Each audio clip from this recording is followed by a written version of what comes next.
saya ini adalah ke seluruh hewan yang berbulu. Itu. Jadi dokternya mengatakan kis itu bukan hanya ke arah kucing. Jadi aku pikir tuh aku cuma nggak boleh kucing. Mungkin nanti kalau ke anjing atau hewan-hewan lain yang lucu-lucu boleh. Enggak. Bukan cuma kucing, tapi ke seluruh hewan yang berbulu. Berbulu. Terus kutanya dong sama kucing, sama dokternya. Ya dok, terus apalagi hiburan aku dalam hidup ini dok?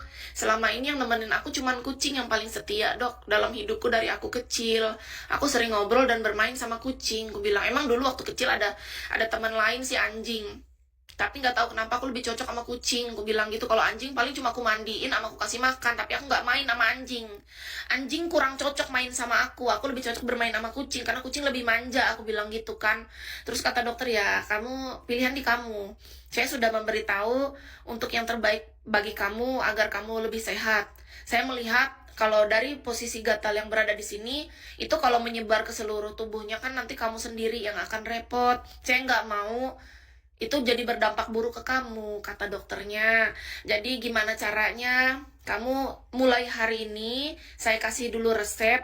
Kamu minum obat 5 hari dan ada obat salep. Itu tolong dioleskan sampai kamu benar-benar sembuh. Nanti kalau rasanya ada masih terasa seperti itu, kamu datang lagi ke saya. Kalau emang sudah sembuh, kamu pilihannya cuma dua. Kamu akan tetap memelihara, tapi resikonya seperti ini akan terjadi kembali, atau kamu mencoba untuk jaga jarak dulu sampai benar-benar kamu pulih dan sehat. Ini saran saya. 2 minggu Kak, aku memutuskan untuk gimana caranya gitu. Aku tetap minum obat itu, aku oleskan salep sambil pengobatan di diri aku. Tapi aku tetap juga menjaga kucing itu. Tapi aku udah nggak tidur sama dia. Kan aku biasa tidur satu kasur. Aku masukkan dia ke kandang yang warna pink itu, karena dia kucing manja itu kan, Persia itu. Aku masukkan dia ke kandang. Maaf ya baby bu, aku nggak tidur sama kamu dulu selama semingguan ini ke depan. Aku ngomong sama dia, karena aku lagi minum obat nih. Nangis kucingnya, kan dia nggak terbiasa di dalam kandang. Kandangnya ada, tapi aku nggak pernah masukin dia ke kandang. Tapi dia nangis terus, biarin aja, aku biarin dia masuk. Sambil aku berdoa, sambil aku packingin. Kan zaman itu aku udah bigo, tapi aku sambil packing skincare sama makeup aku tahun itu. Jadi aku sambil packing, sambil berpikir, sambil minum obat itu juga. Lalu aku bilang kayak gini. Akhirnya aku memutuskan setelah 1 minggu kemudian. Keputusan terbesarku adalah kucing itu akhirnya aku kembalikan ke pet shop. Aku kembalikan dia. Iya, karena dia nggak terbiasa kan, dia nangis terus. Aku merasa aku menyiksa dia. Karena itu kucing biasanya kita bebaskan bersama kita, tidur bersama kita, main sama kita. 1 minggu itu dia nangis terus, otomatis dia tersiksa. Saat dia nangis malam aja aku masih ambil dia, aku peluk dia. Aku ngerasanya untuk melepas hal yang paling kita sayangi di dunia ini, tahu nggak Kak? Orang menganggap bahwa hewan peliharaan tuh cuma sekedar hewan. Bagiku tuh, aku memandang hewan tuh beda Kak. Kalau sekarang aku seperti ini ke kucing-kucing liar itu, bukan karena apa, aku tuh udah belajar dari yang namanya melepaskan dan mengikhlaskan. Iya, dia nangis terus, bener-bener nyaring kayak suara bayi kucing gitu Kak. Habis itu aku peluk dia, aku bilang, baby bu, maafin ya, aku harus ngembaliin kamu ke pet shop. Ini demi kebaikan kita bersama. Kalau aku harus ngikutin apa kata dokter, kayaknya aku juga belum sanggup dan gak mampu untuk saat ini. Aku gak kuat. Aku lemah. Kalau aku mendengar kamu nangis atau apa, aku pasti akan memeluk dan pengen main sama kamu. Aku ngomong sama dia. Terus, dia tetap nangis.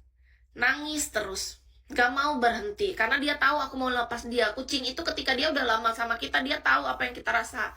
Habis itu aku udah gak peduliin lagi. Aku belajar untuk gak peduli. Aku bilang sama adik aku yang cowok, aku minta tolong sama adik aku yang cowok untuk nganterin. Karena kalau aku yang nganter rasanya kayak apa ya, pasti aku gak tega ngeliatin dia ke pet shop itu. Pada masa itu aku yang dulu gak sekuat yang sekarang Kak.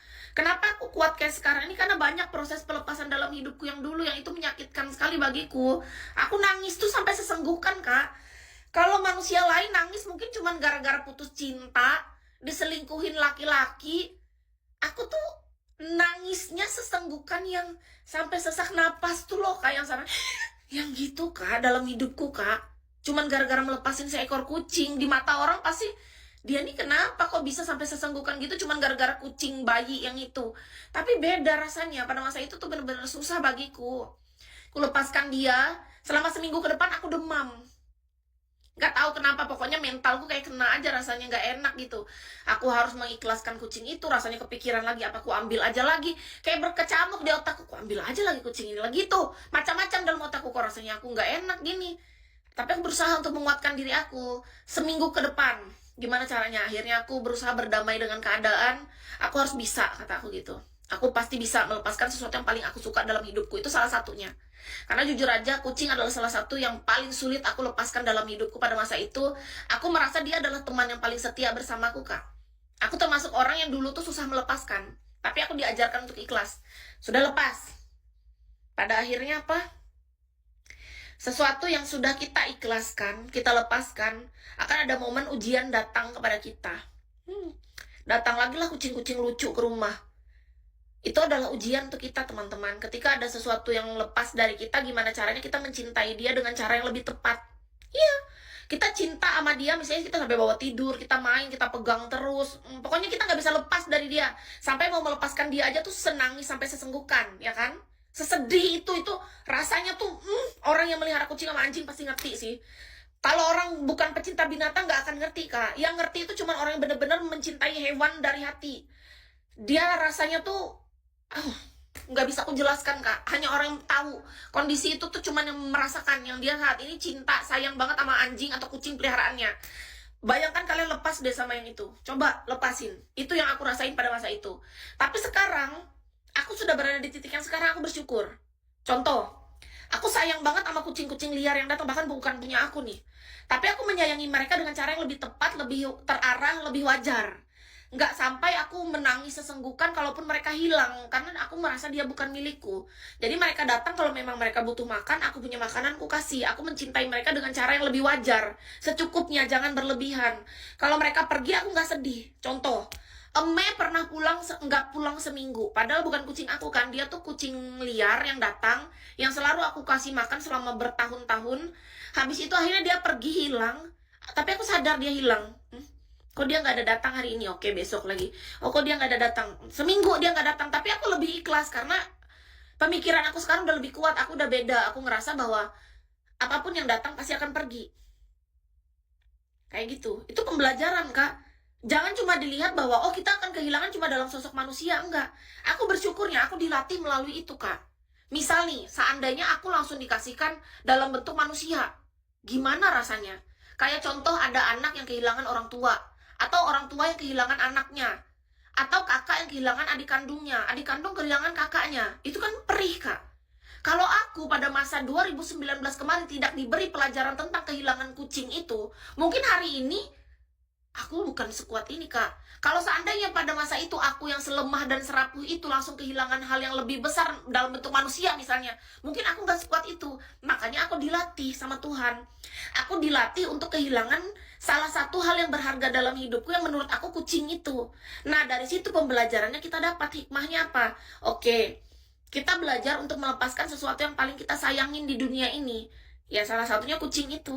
Sekarang aku berada di titik yang ini, lebih ikhlas, lebih legowo kalau bahasa orang Jawa tuh kan. Intinya kita lebih siap untuk menerima dan melepaskan. Jadi hari ini kalau teman-teman, menurut Kis, kita semua punya apapun, kita siap untuk menerima dan melepaskan. Karena semua itu memang akan datang dan pergi. Makanya itu, Kak, aku berada di titik penerimaan seikhlas sekarang tuh karena apa? Salah satunya itu, Kak. Sesenggukannya gak main-main itu pada masa itu, sampai sesak napas rasanya aku. Aku ingat semua perjalanan itu sampai yang kayak gitu aku, Kak. Mataku tuh bengkak, yang bener-bener bengkak. Mamahku tuh sampai gak berani gedor pintu. Padahal mama papaku kan benci kucing, jujur aja, Kak. Jadi ceritanya, mama papaku tuh cinta sama anjing, tapi benci sama kucing karena bulunya tuh suka kemana-mana.